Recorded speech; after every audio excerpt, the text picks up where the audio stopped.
So doon ko na-realize na beshi, talagang yung mga namamatay pala, no? Yung in just one nap. Na-crack to, na talagang bukas yan, tapos life realization talaga yung nangyari sa akin. Correct. Padaan lang po. Alam mo naman na yung video yung Tagalog.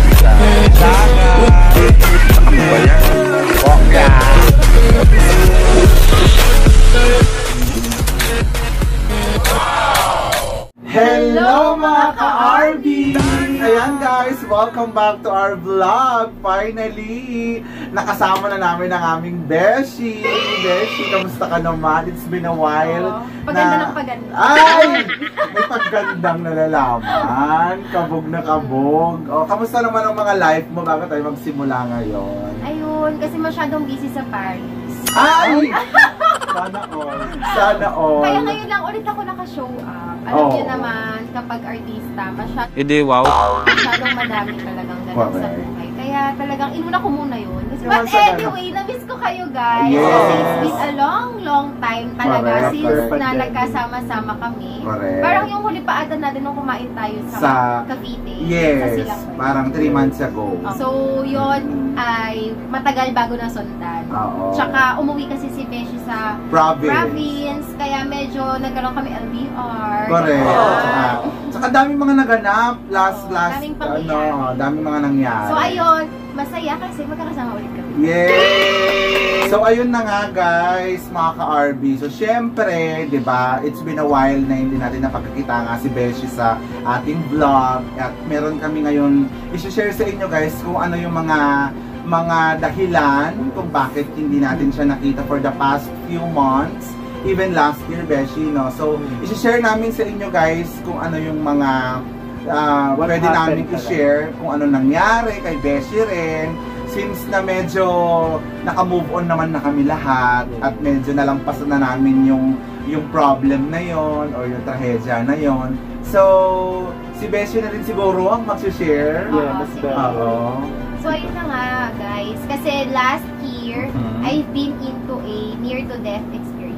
What? Oh my God. Ayan. Muntik na mawala ang Beshi niya sa camera. Correct. Totoo yun. Pero diba, kita nyo naman, alive na alive. Alive na alive. And kicking ako ngayon. Correct. So, ngayon sa vlog namin, isi-share ko sa inyo what happened to me, the tragedy I've been through.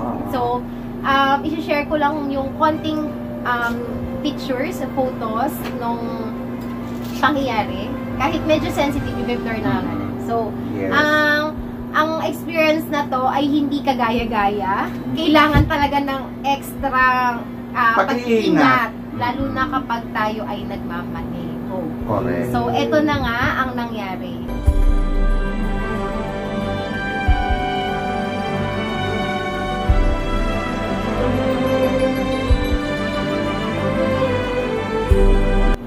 So, ayun guys, 'di ba? Medyo hindi nga siya nakakagaan ng damdamin kasi syempre sobrang bigat lalong-lalo na sa family ni Beshi. So, ayun, ano ba talaga nangyari nun, Beshi? Kasi Kwento ano mo. yan ganito kasi guys, meron akong invitation lang ng friend na pinuntahan.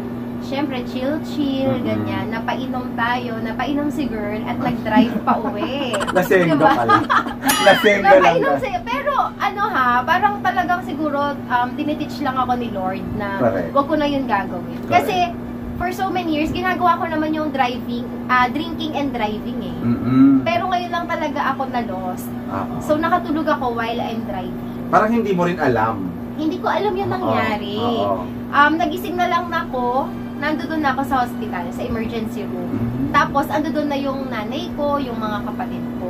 And then, akala ko nananaginip ako. Ganun yung feeling. Correct. So, I'm under the influence of the alcohol pa rin that very moment. Kasi, medyo siguro yung tama nung alak sa akin. Masama. Tapos, nag-drive pa ako pa uwi. Inantok ako while driving. While on my way home. So, ang nangyari, sumampa ako sa Center Island. Okay? So, sa sobrang bilis nung speed ko, pagsampa ko dun sa center aisle, nag-ikot-ikot yung car. Correct. So, ang nangyari, talagang nag-crash yung kotse, tapos someone told us na nakita daw ako, gumagapang ako palabas ng car. Correct. At saka ang nakakagulat doon, mga ka-RB, yung eksena na nakaya mo bang lumabas. Oo. Diba? Gumagapang pa. So parang sabi nga namin, blessing talaga ni Lord. Kumaga parang ginabayan pa rin siya ng Panginoon kasi nga doon kung makikita nyo guys, hindi na namin ipapakita yung footage nung kasi syempre very sensitive, 'di ba? With your privacy na rin. Hindi mo talaga aakalain talaga na makakaligtas pa si Beshi sa ganong eksena nangyari na ilang ikot, no? Yung So nakakuha kasi kami ng footage from the company na nandoon sa pinangyarihan. Correct. So may CCTV doon sa area, kaya nabigyan kami ng footage of what really happened. Kitang-kita doon yung arrival ng sasakyan na sobrang bilis talaga. Kasi nga siguro tulog na ako, then naiwan ko yung foot ko na nakatapak sa gas, naka-accelerate lang ako. So, ang pinakaswerte talaga and talagang blessing, wala akong naaberyang tao sa sasakyan. At wala ka rin Wala talaga. naka-interact na mga sasakyan Oo, na wala pwedeng talaga. So, yung sarili ko lang talaga yung na-harm ko. na pwedeng bumangga sa'yo, na pwedeng ano ba yun, makadagdag pa dun sa disgrasya na natamo niya guys. So, eto naman natapos na tayo doon sa mga ganung naganap. So ano naman yung mga maipapayo mo sa ating mga manonood na mga pag-iingat, mga safety precautions or mga pagkokontrol para maiwasan yung mga ganitong pangyayari? Oo, as what I've said, hindi talaga dapat tularan yung ginawa. So wala naman kasi talaga dapat na nagda-drive habang nakainom. Yes. Diba? Kahit nga yung simple na texting or using your cellphone while driving, it's a very no-no. Kasi konting iglap lang na hindi ka nakatingin sa kalsada, maraming pwedeng mangyari. Yes, correct. Yun pa kaya yung nakatulog ka. Diba? So, ang nangyari kasi doon, after nung tragedy ko na yon, ilang araw ako sa ospital, tapos yung recovery ko, medyo naging mahirap kasi hindi ako nakakalakad. So, akala ko talaga magiging ano na ako, paralisado. Oo, ganon. So, parang feeling ko inutil ako those moments. Kasi nga, hindi ako nakakatayo. Ultimo makapunta ng CR, kailangan bubuhatin ako. Oo, kaya thankful din ako kasi si Mahal, he flew from Palawan Big talaga. clap tayo dyan kay Beshi Chris. Talagang he really made an effort to see me right away. Right away. Nag-book talaga agad siya ng ticket just to see me. Talagang hindi, kasi sa case na nangyari, nakaka-worry naman talaga. Correct. I admit it na. Tapos, talagang very sorry ako sa kanila kasi binigyan ko sila ng stress that time na kung tutuusin, ang pinaka-punot dulo lang naman is all my fault na nag-drive ako nang uminom ako. Diba? Ako naman talaga lahat yun. Kaya, it's a big no-no. Huwag niyong gagawin. I also shared this to my Facebook account na yung awareness kasi ng friends ko. Kasi marami namang gumagawa sa akin ito. So, napakalaki. Minsan, di ba, may moment na nakauwi ako, hindi ko alam paano ako nakauwi. Oo, may mga ganon. So, doon ko na-realize na, Beshi, talagang yung mga namamatay pala, no? Yung in just one nap, hindi mo na talaga alam yung nangyari. Pero may tanong ako, Beshi, totoo ba yung white light? Wala akong nakitang gano'n. So, siguro hindi ko pa talaga, hindi ko pa talaga time. Oo, kasi nung nasa ER ako, nung dadali na pala ako sa OR, kasi inoperahan yung part ko na dito, kasi ito yung medyo na-affect eh. Ito parang na-crack. Na-crack to, na talagang bukas yan, tapos yung dito sa side ng eyes ko. So, nung kinakausap ako nung doctor, ang naririnig, kasi I cannot open my eyes that time. Ang naririnig ko lang, napakaswerte ng batang to, napakalakas ng loob, ganyan-ganyan. Kasi parang sa scenario na ganyan, bihirang nakakaligtas. So, nung alam ko na meron akong meron akong ano ba to? Meron kang muang, muang? Ano basta, ba gising yung aware diwa ka? ko. Gising yung diwa ko kasi ini-interview nila ako. What's your name? Saan ka kaya mo pa sa lagay na yun? Sumasagot ako, kaya nakapikit ako ganyan. What's your name? Saan ka nagtatrabaho? Nakapag, ano pa nga ako, nakapag-work pa, nag-offer pa. Ito nakaka nakakaloka mga ka-RB, nakapag-offer pa siya sa mga... na-offer ko pa yung mga doktor. Insured na po ba kayo?